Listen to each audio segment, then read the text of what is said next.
What is a tangent line? Let's go to the board here. 6. What's a tangent again? A line that hits 1 point. So basically, and obviously I don't want you to freehand it because we're going to use our compass and straight edge. I want something that looks like this at the end. That's what I want at the end, but using our compass and straight edge. All right, so how are we going to do this? We're going to use a theorem we use this unit. Everyone draw a radius to point P. Go ahead, draw a radius to point P using your straight edge, please.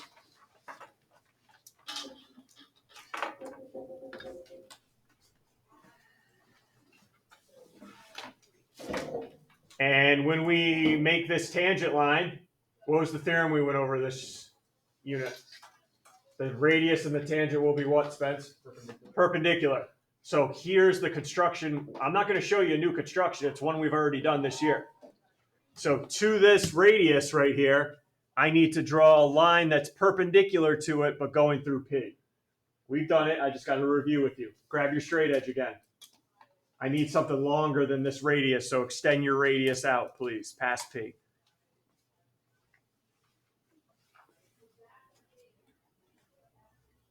And once I do the first step, you're going to be like, oh, yeah, I remember this.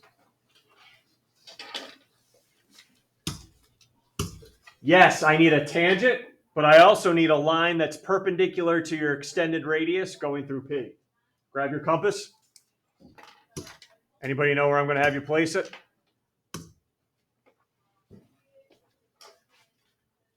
Put it on P. Point P, where the tangent and the perpendicular line have to go through. We're starting to remember this a little bit. Make an arc so it intersects.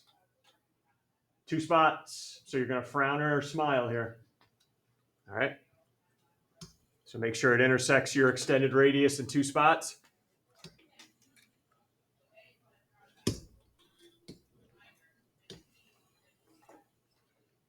When I do this construction, I always have you guys open up your compass just slightly wider than your first arc that you made there.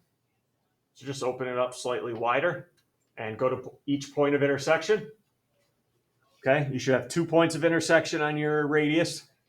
Go to each point, make an arc above or below the original, and make sure that these last 2 intersect each other. So I don't care if you make the arc down here below or above here for me. Just make sure they intersect each other. That's all I care about.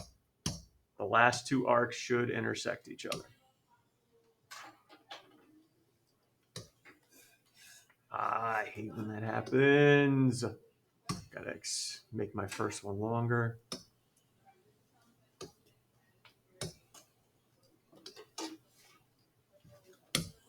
And then when you have it, line it up with P. Line your straight edge up with P. You should have yourself a tangent. So all a tangent line is a perpendicular line going through your point. That's it. It's good. Very good. Shouldn't have a secant. Should have a tangent.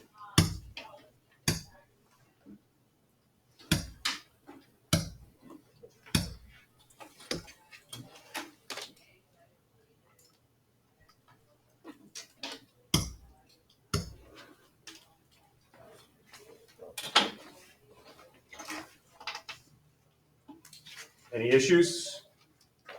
We're good? Okay. So we'll go with the tangent. All right, next up, square. How do I make an inscribed square? All right, first couple things here. Inscribed square, it's got to be a square where the vertices touch it. I just can't have that bad boy in there. All right, I need a square that each vertex is somewhere on the circle. All right, let me just throw a square in there first, and I got a question to ask you guys that'll help you do this construction. The sides of the square, I know that it's not exactly what it's going to look like, but the sides of the square, what do we call that in the circle? Those sides are what in the circle? What do we call those for the circle anyway? Go ahead, Spence. Chords, right? And what do you know about the sides? Let's keep going. What do you know about sides of a square? They're all congruent, right?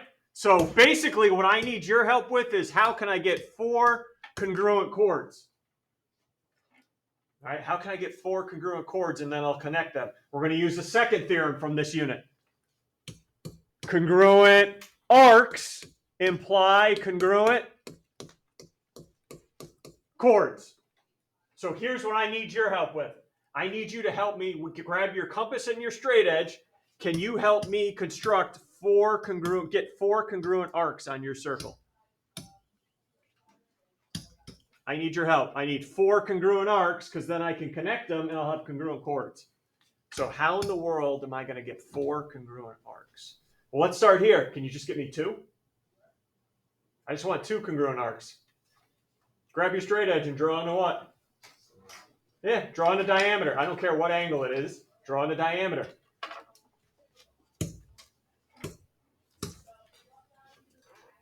I don't care what angle it's at. Just draw on a diameter. Goes through the center. Okay, there's 2. Right? There's 2 congruent arcs. How can I make that into 4 congruent arcs? So, go ahead. Find the midpoint of the arc. Like, do the, it's like the boom, boom, boom. Yeah, you're right. Yep, I'm going to do the fish, the perpendicular bisector on your diameter. So everyone take your compass, go to the diameter you made, and we're going to bisect it. Open up your compass, more than half the length.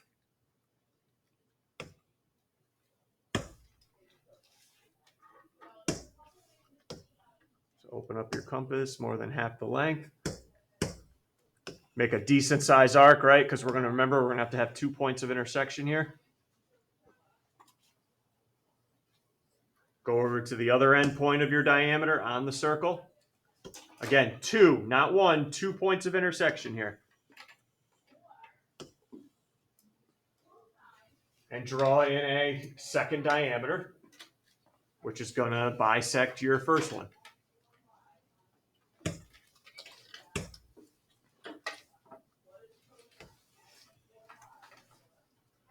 Hopefully this line goes through your center as well.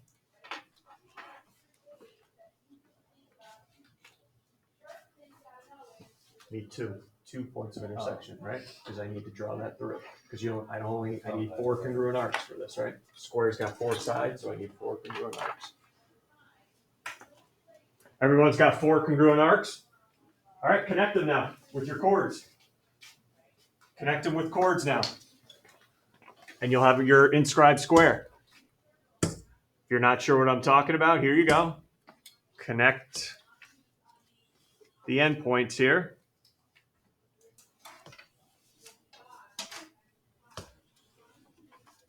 Because congruent arcs mean you have congruent chords.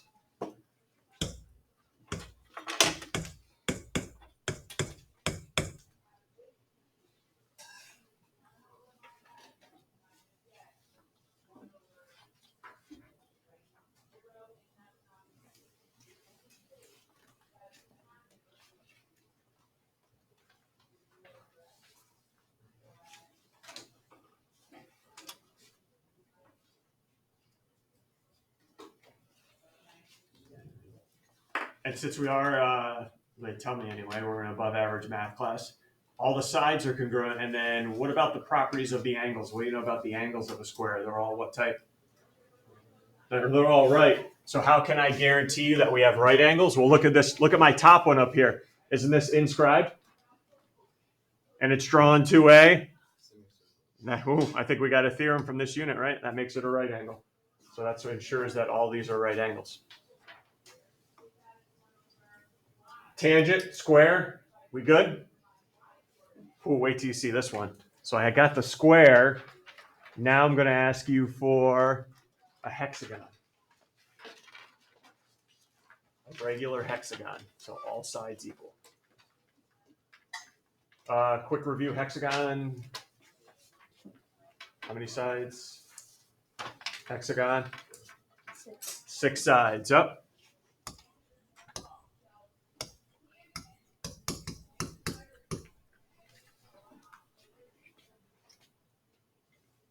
And we're going to do the same thing we just did. Congruent arcs imply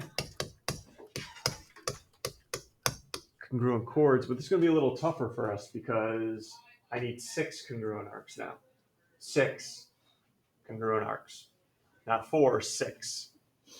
All right, here's how we're going to do it. I'd like you to put a point somewhere on your circle, please.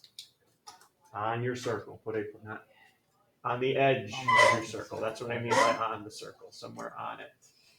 Yep, not inside, not inside. I should have been better with my detail, right? Put it somewhere on the circle. Draw your radius in. Grab your straight edge. Go ahead, draw your radius in.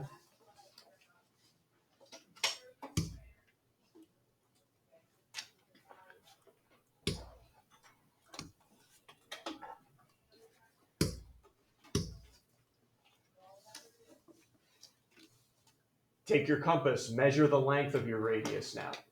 Measure the length of your radius. Just no markings. Just open up your compass to the length of the radius.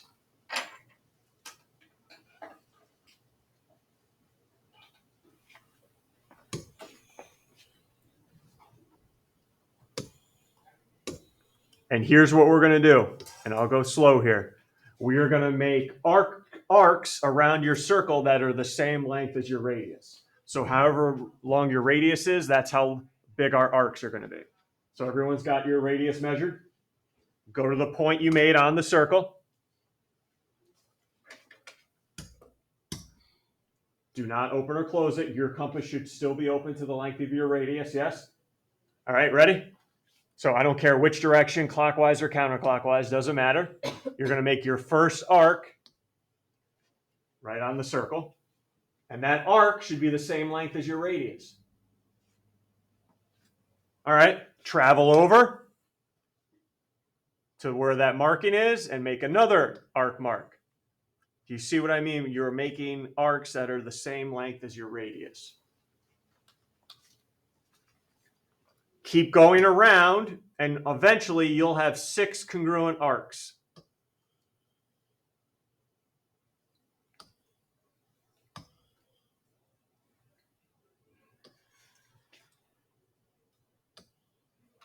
One, two, three, 4. And this should give me 5, 6.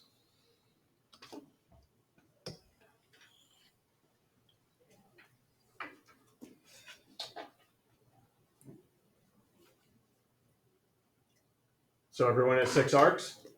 Draw on your 6 congruent chords now. Congruent arcs mean you now have congruent chords. And welcome to your hexagon.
Some nice looking hexagons. All right. No issues yet? Because I'm challenging you on the next one. I'm not going to tell you how to do the next one. I want you guys to come up with something for me.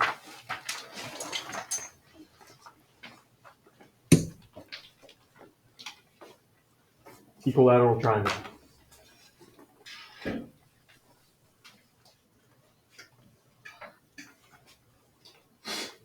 All right, let's go through our mind. What do you know about equilateral triangles? Let's start there. 3 congruent sides. 3 congruent sides. And if you saw the way we did the last 2 constructions, that would mean if I need 3 congruent sides, I need 3 congruent. Angles. Okay, angles, Arcs. arcs, thank you.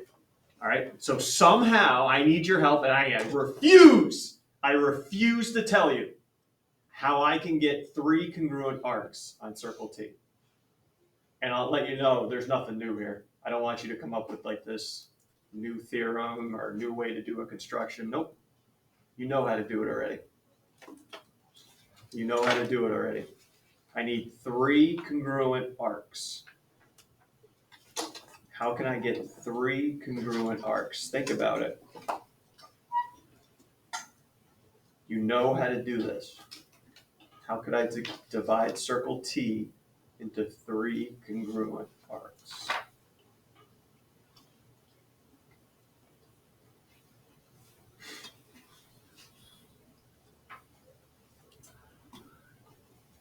Guaranteed 3 congruent arcs. Not, I'm going to use my straight edge and it looks like it's 3 congruent arcs, by the way. Guaranteed. Garrett, do me a favor. You see that slide that's right above? Can you just press that one for me? Let me say that again. I need 3 congruent arcs. And yes, I put that slide up for a reason. 3 congruent arcs. What did that make in the last one? 6 congruent arcs, didn't it? But I need 3. Helping you out at all? It's the same construction as this one, isn't it? But instead, what am I going to connect? And there you go, Spence, my man. Good job. Every other. Okay, same exact construction as the hexagon, but I'm going to connect every other point to make 3. Good work. Here we go. So put a point on your circle if you forgot. Put a point on the circle. Draw your radius in.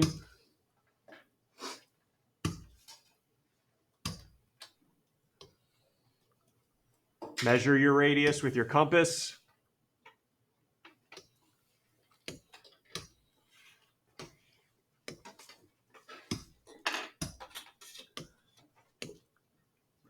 And then go around your circle and make 6 congruent arcs again that are the same length as your radius.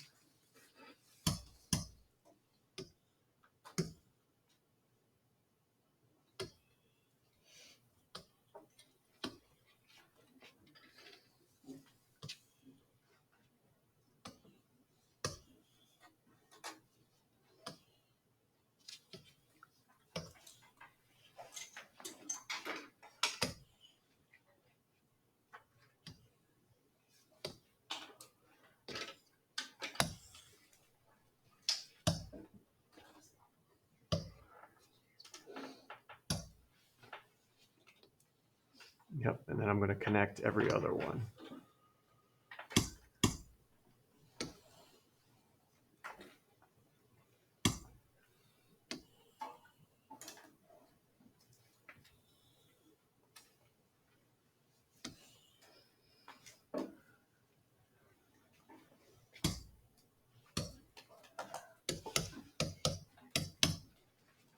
Okay. So I showed you 4 constructions today. None are new, right? None are new. Perpendicular line, bisect the diameter. I guess this one is new, but at least these 2 are the same. All good? All right, there's no doubt in my mind you're going to finish. I only gave you 2 constructions to try out on your own. So then you are going right to the review. Okay, trying out as many as you can. The answers are in the back of the review. Okay, all good? Questions? Call me over, especially on the review if you have any issues. All right, so let's get going with the constructions and then to the review.